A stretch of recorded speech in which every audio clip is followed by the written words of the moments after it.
संचालक जी, अन्य विद्वज्जन, सभी प्रबुद्ध श्रोताओं, मेरा विषय है महर्षि दयानंद की वेद सम्मत दृष्टि में सामाजिक उन्नति का तात्पर्य। प्रत्येक व्यक्ति उन्नति चाहता है और मनुष्य सामाजिक प्राणी है, इसलिए एकाकी उन्नति कर ही नहीं सकता। समाज से उसको सहयोग लेना होता है। यदि समाज के व्यक्ति उत्कृष्ट हों तो उसको सहयोग भी उत्कृष्ट मिलता है, और यदि वे स्वयं एक निम्न धरातल पर जी रहे हों तो उसको ऊंचे सहयोग की अपेक्षा करना व्यर्थ है।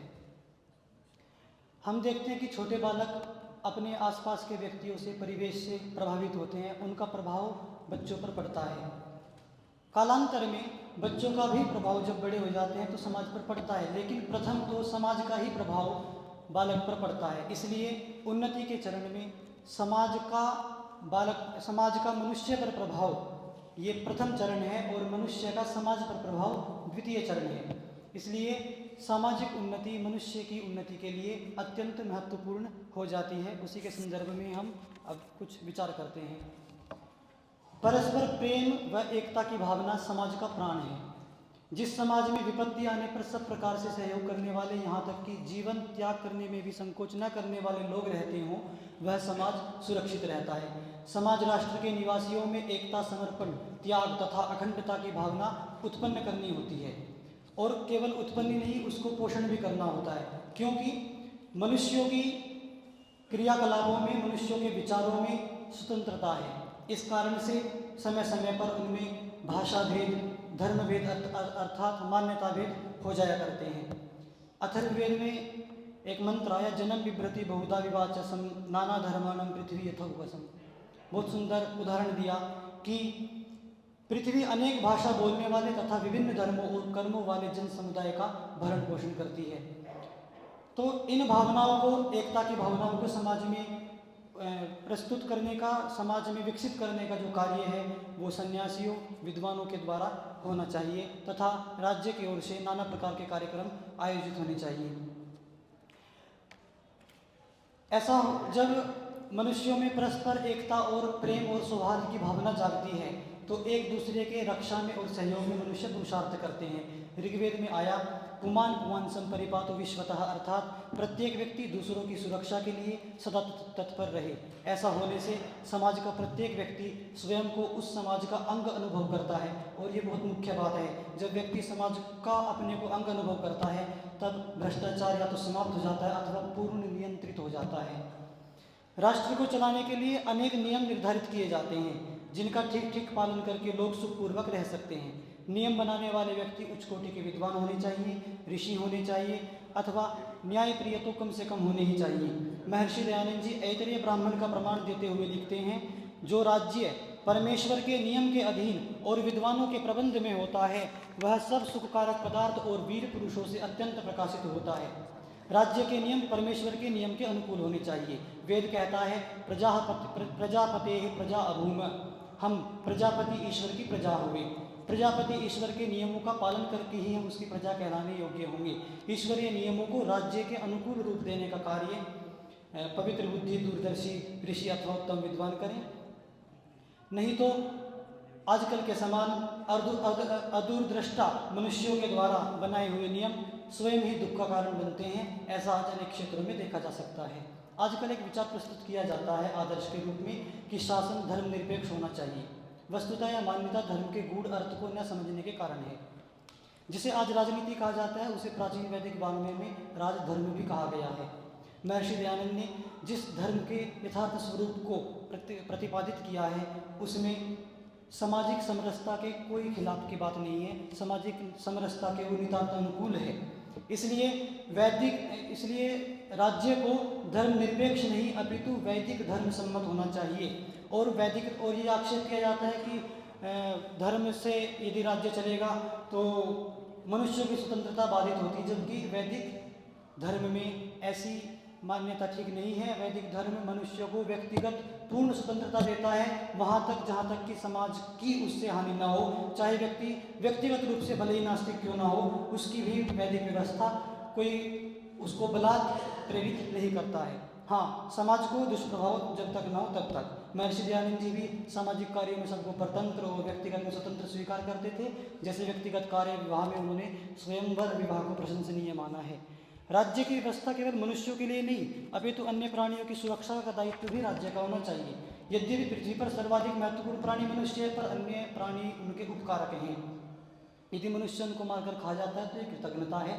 ऐतिह्य प्रमाण देते हुए गो करुणानिधि में ऋषि लिखते हैं, आर्यावर्तीय राजा महाराजा प्रधान और धनाढ्य लोग आदि पृथ्वी में जंगल रखते थे कि जिससे पशु और पक्षियों की रक्षा होकर औषधियों के सार दूध आदि पवित्र पदार्थ उत्पन्न, तथा यजुर्वेद के प्रथम मंत्र का प्रमाण प्रस्तुत करके कहते हैं, अग्निया यजमानस्य पशून पाही, हे पुरुष तू इन पशुओं को कभी मत मार। एक और महत्वपूर्ण बिंदु है भौतिकवाद और अध्यात्मवाद में समन्वय। वर्तमान समय में भौतिकवाद बहुत प्रबल हो रहा है। सांसारिक सुख वैभव प्राप्त करने के अतिरिक्त मानव जीवन का अन्य भी कोई प्रयोजन है, इस पर प्रायः ध्यान नहीं है। इसी कारण मनुष्यों में स्वार्थ की प्रवृत्ति बढ़ती है और वे केवल अपने ही सुख वैभव के लिए प्रयत्न करने लगते हैं। ऐसे में मानव समाज से नैतिक मूल्यों का ह्रास होने लगता है। भौतिकवाद की बुराइयों को देखकर कई विचारक और धर्माचारी सांसारिक सुखों को सर्वथा हेय समझते हैं और ऐसा मध्यकाल में बहुत होता रहा है, जबकि ये ठीक नहीं है। वैदिकों के अनुसार भौतिकवाद और अध्यात्मवाद दोनों में समन्वय किया जाना चाहिए। यथोभ्युदय निश्रेयस सिद्धि सधर्म, जिससे सांसारिक अभ्युदय और मोक्ष दोनों की सिद्धि हो, वह धर्म वैशेषिककार ने स्वीकार किया है। मानव समाज का कल्याण तभी संभव है जब भौतिकवाद व अध्यात्मवाद दोनों को समुचित महत्व दिया जाए। इस तथ्य का अनुभव कर महर्षि ने फिर से वर्णाश्रम व्यवस्था को सही रूप में स्थापित करने का प्रयत्न किया। महर्षि दरिद्रता को एक दुख मानते थे और दारिद्र्य रूपी दुख से छुटकारा पाने के लिए कृषि और पशुपालन को महत्व देते हुए भी वे शिल्प उद्योग तथा व्यापार की वृद्धि पर बहुत जोर देते थे और औद्योगिक उन्नति के लिए विज्ञान के उपयोग की प्रेरणा देते थे। महर्षि के वेद भाष्य से ऐसे बहुत से संदर्भ दिए जा सकते हैं, जिनमें से कुछ यहाँ प्रमाण सूची में प्रस्तुत किए जा रहे हैं। एक और जो है कि वर्ण व्यवस्था जन्म से, महर्षि दयानंद ने इसको तथ्य का अनुभव किया कि व्यक्ति के अंदर कुछ ऐसी अंतर्निहित शक्तियाँ होती हैं, भिन्न भिन्न होती हैं अलग अलग मनुष्यों में, लेकिन उनका समुचित विकास शिक्षा के माध्यम से होता है। यदि सबको शिक्षा समान की जाए तो उनसे कुछ ऐसी विकसित लोग समाज में आएंगे जिनका कि शिक्षा के अभाव में विकास हो ही नहीं सकता था और समाज के लिए उपयोगी हो ही नहीं सकते थे। इसलिए उन्होंने सबको समान शिक्षा का विधान किया और ऐसे कुरीतियों पर जो शिक्षा का रोकती थी उन पर प्रहार किया। ऐसा होने से क्या होगा, जब ऐसी अवस्था में जो समाज में व्यक्ति आएंगे, वर्ण व्यवस्था जो गुणकर्म और विद्या से आधारित होगी, उससे जो समाज में व्यक्ति आएंगे उनको जो मान सम्मान मिलेगा वो अपनी योग्यता के अनुसार होगा, न कि माता पिता आदि के कारण।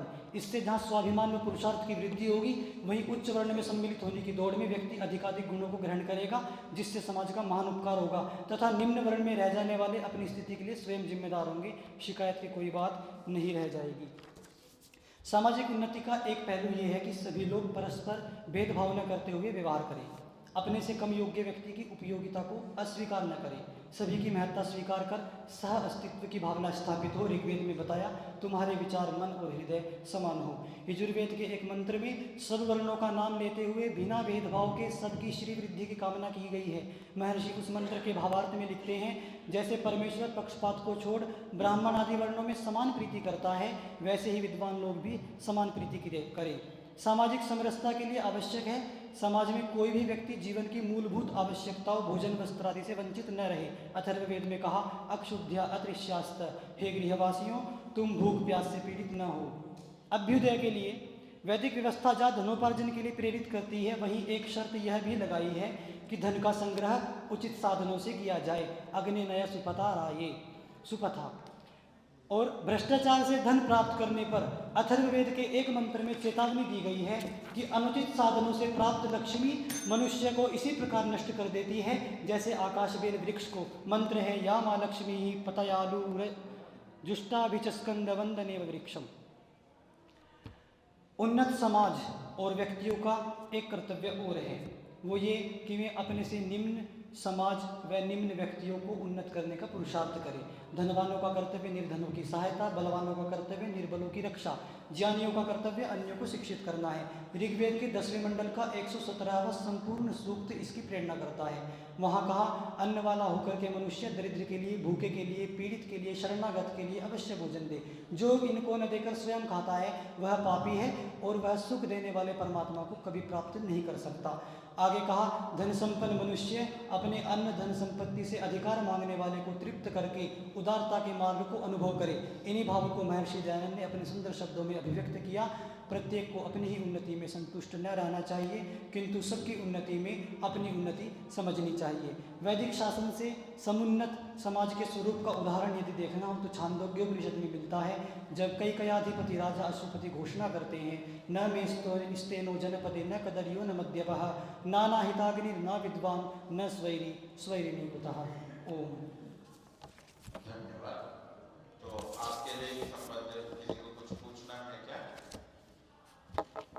ब्रह्मचार्य अनमोल जी।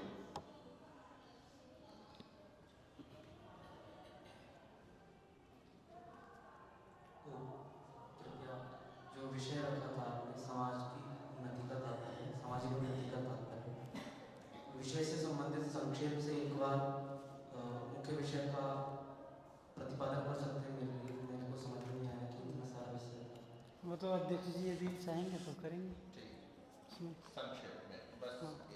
एक आधे मिनट के अंदर।